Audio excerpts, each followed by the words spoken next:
Welcome everyone, Costine here with a discussion about some of the best free DLC in Total War Warhammer 3 Immortal Empire. So what I'm really talking about here is DLC from Warhammer 1, Warhammer 2, and yes, Warhammer 3 that is really good. In fact, some of this stuff is actually better than some of the paid DLC that is actually available in the game.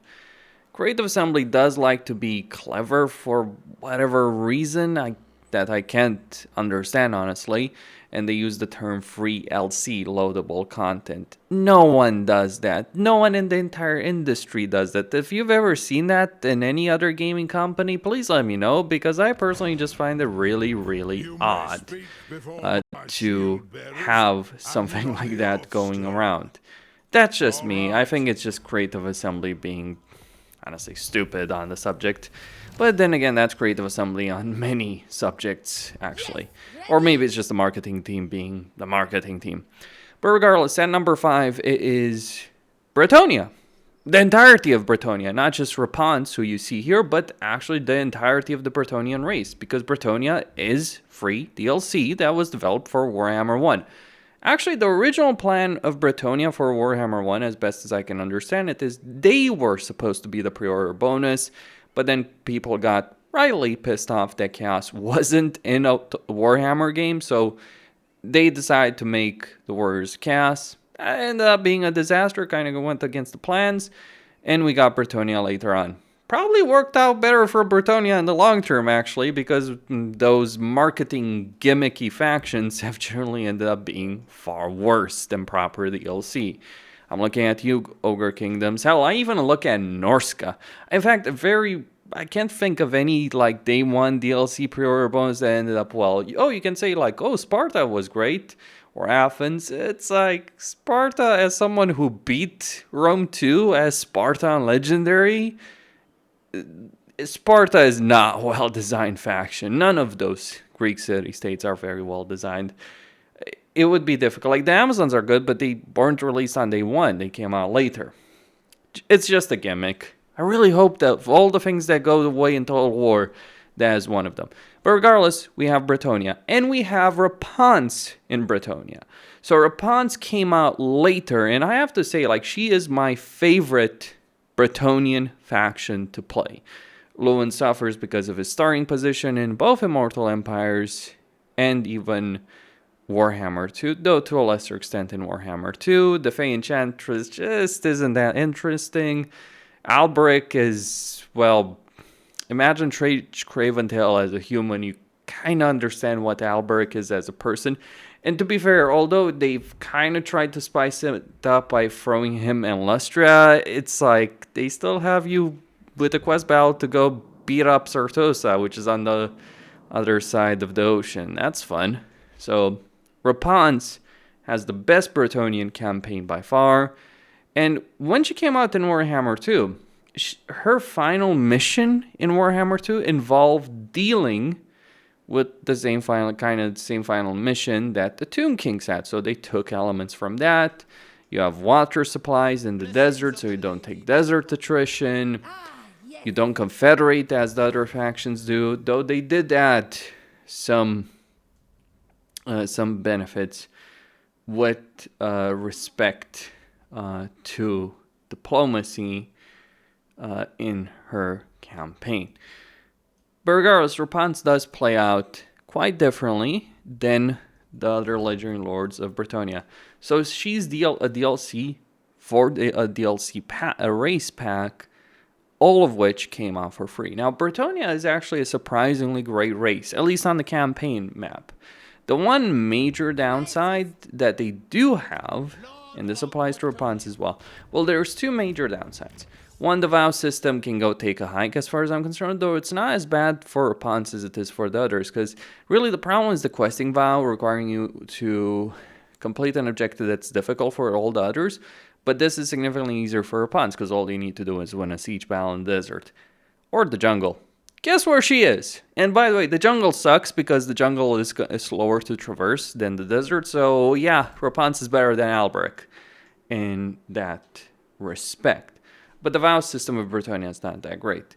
The other issue is that Bretonnia just doesn't really have a great infantry roster, and apparently Games Workshop is preventing Creative Assembly from adding content that they're developing for Old World to add it in Warhammer 3. Probably because there's a Warhammer Total War Old World game coming out. Imagine that.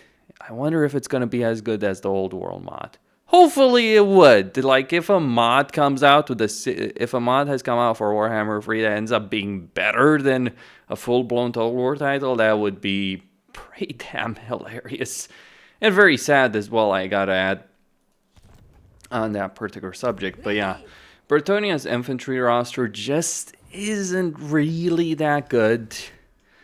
Though they do have early access to Siege, which actually does make them pretty solid in terms of siege battles. They dominate field battles with their cavalry. They have a lot of mobility with their cavalry because the Pegasus Knights, Royal Hippogriff Knights, Royal Pegasus Knights as well. So Bretonnia does have power. What they have is incomplete, but what they do have also works quite well. And Repanse just has the flat-out best campaign out of all of them. Great deal of power, great campaign dynamic. Just ends up working well, with the exception of all the issues that come from having a crappy infantry roster in Warhammer 3. Something that, yeah, Bretonnia could really use some work on. At number 4 is Vlad von Carstein, that was introduced in Warhammer 1. And Isabella von Carstein. It is interesting to think about the vampire counts, a starting race for Warhammer 1 that only got the unit pack as a DLC, never got the racial rework, and yet Creative Assembly, for free, has maintained their relevancy throughout all of these games. In point of fact, I'd probably argue the vampire counts are at their strongest right now in Warhammer 3 that they've ever been. It has to do with the way corruption works in Warhammer 3 and how that really benefits the vampire counts as opposed to how things used to work in previous games. Because, yeah, having to build up corruption in settlements could be an issue. Who would have thought about that? Vlad is a great legendary lord. He's incredibly powerful, but so is Isabella a great legendary lord. In point of fact, I'd argue that playing a campaign as Isabella being the legendary lord with her faction effects is the better choice. Because that way you will start with Vlad's items, over here his quest items, from the very beginning of the campaign. And well, having the Von Carstein ring and the Blood Drinker from the very beginning of your campaign, let's say that is power. Ridiculous levels of power I'd even add in a particular campaign. The vampire counts, even if you don't own the Grim and the Grave DLC, are a good race. They do lack artillery, they do lack range capability, but for a melee-centric, hero-focused faction, they end up doing quite well. For Vlad and Isabella, it's the fact that they can recruit vampires from tier 1 through the Mausoleum of the Mad Count. And it is very appropriate that they removed Manfred from Sylvania and put him down in the desert where he generally gets wiped out by other people, because screw Manfred, really. Like, genuinely, screw Manfred in a lot of ways as a character. Who likes Manfred anyway? Vlad has a great campaign. Isabella has a great campaign. They're two powerful legendary lords, and yeah, they are actually better designed and better put together than many of the paid ones, even. I mean, I would rather play a campaign as Vlad and Isabella than a campaign as Skarsnik, for instance. That's just saying something about Skarsnik, isn't it? At number 3 is Gor-Rok of the Lizardmen. While I don't necessarily think the Lizardmen are one of the best races in the game, Gor-Rok is certainly something else. He gets significant faction effects when we're talking about defensive barrier hit points for all units when defending. Yeah, that is substantial. Extra defensive supplies, if you're willing to deal with the barricade and tower system, absolutely. Starting with Lord Croak, and then barrier and defense bonuses for Saurus units. Yeah, there's a lot of power with barrier hit points for Saurus, which are already pretty durable as units to begin with, one should add. Lots of HP, good level of armor, great level of leadership, good melee stats.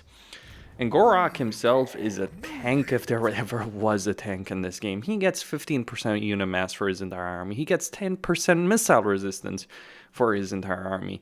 His quest items give him armor and physical resistance. Then he also gets a good amount of damage and armor piercing through his mace ability. He also gets the Shield of Aeons, which gives him armor and expert charge defense for allies within a 35-meter range.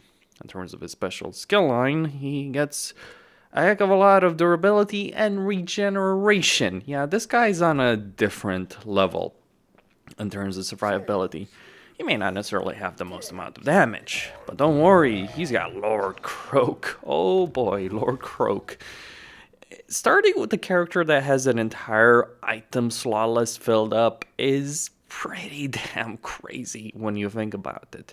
Like, consider Lord Croak's items. He gets ward save for accompanying Lord. He gets spell resistance for the entire army. He gets winds of magic benefits. He gets missile resistance, melee defense, and the golden death masks, which reduces melee attack. He gets casualty replenishment and control and causes terror when fighting chaos. You are terrifying the demons. And he has the Deliverance of Itza spell, which is one of the most powerful damn spells in the entire game. You start with a walking freaking tank and you have a nuclear weapon on standby for use multiple times during a battle. That is Gor-Rok in a nutshell in a campaign, and you have to freaking love it. Regardless of how you might feel about the Lizardmen, Gor-Rok will get shit done. While Lestria isn't my favorite zone of the campaign, just because the jungle can be a bit slow to navigate, Gor-Rok gets shit done. That's just the best way I could put it, really, with respect to him. He will get things done. He will do so in style, and there's very, very a few things that can actually stop him on the campaign. Also, that was an incredible beneficial find over there. Yeah, it's hard to really compare Gor-Rok to anyone else.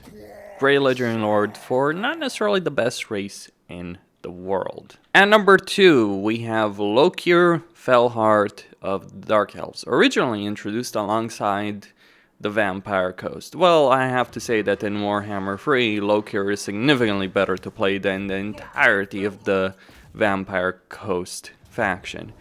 He's got a lot of power. The Black Arcs dominate the seas. His army dominates on land. He has a great amount of naval power. He has a great amount of land power. Lokhir just gets stuff done.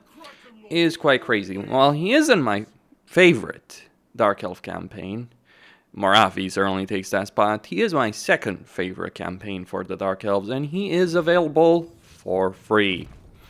Oh yes, you gotta love Lokhir.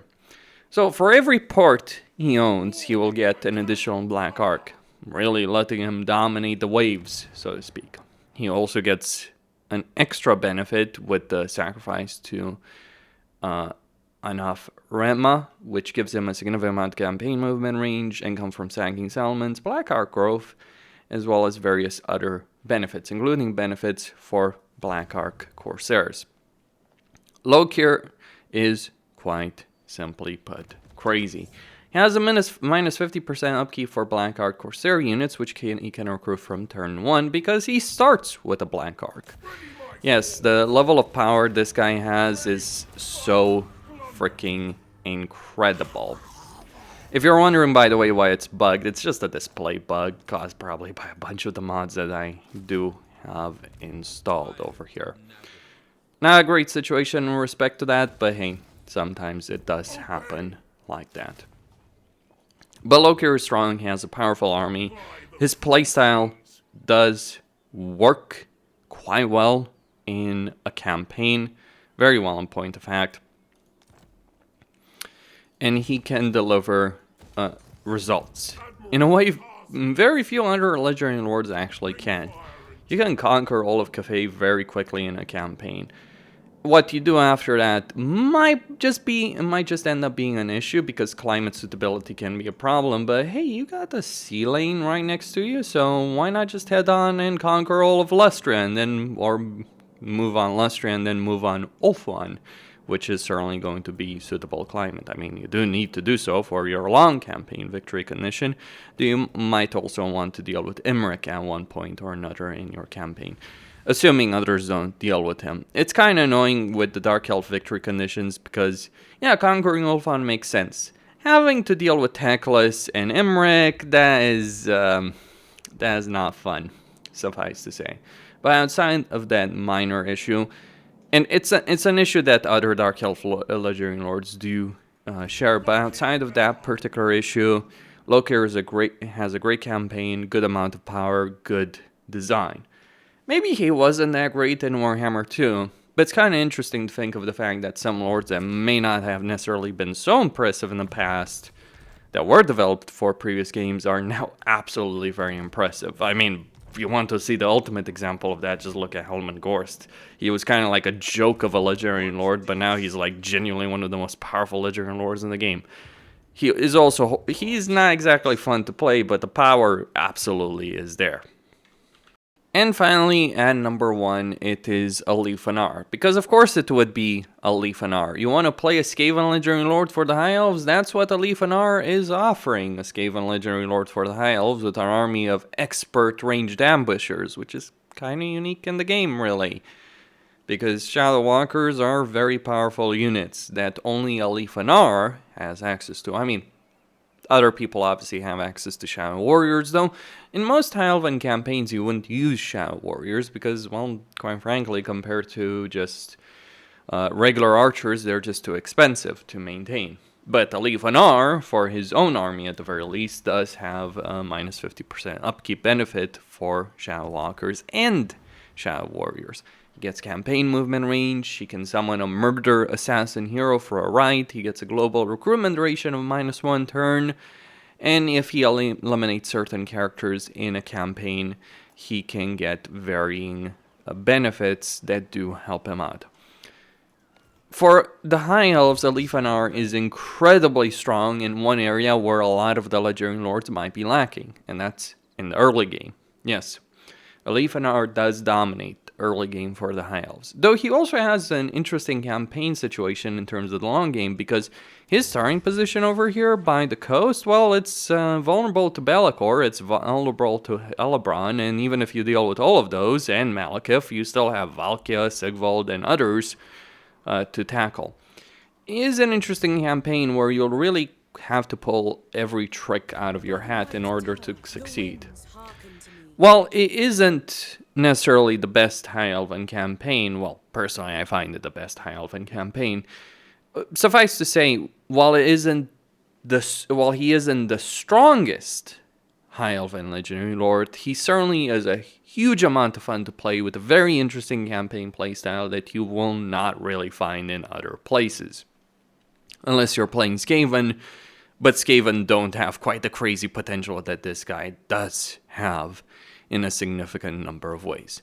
That is what Alith Anar does offer in his campaign. He was introduced for free with the Queen and the Crone DLC that had the Delarial and Helebron. I would recommend owning Queen and the Crone because you will not be able to recruit Shadow Warriors if you don't have that. You can just make use of Shadow Walkers and make an entire stack of those. You would be able to afford that, but the downside with Shadow Walkers is the 2-turn recruitment. And, well, you might not have 2 turns to recruit units. You've got many, many opponents to deal with, but you can certainly survive with just Shadow Walkers as opposed to using Shadow Warriors at all. I mean, certainly for Alith Anar's army, you should be using Shadow Walkers and Shadow Warriors. For everyone else, it's the question, do you want to pay the cost for it or not? It's also hilarious the fact that he gets, missile strength plus 12% at the cost of -8 relation with the High Elves. Yeah, I'll take -8 relations, because the High Elves are going to love you when you're slaughtering the Dark Elves. That's what the Alith Anar does. Then you have +4 control in Oral Provinces. Pretty damn useful when you're considering various things. And, just to cap it all off, there's a bit of Valkia, Thorax, and Skarbrand thrown in the mix as well in this campaign, because you gain campaign movement range plus 15% after winning a battle. Yeah, that's very much like Thorax, or Valkia, really, in a campaign. So Alith Anar does have a huge amount of things on offer in his campaign. It's a very unique campaign. It's a very interesting campaign, available for free.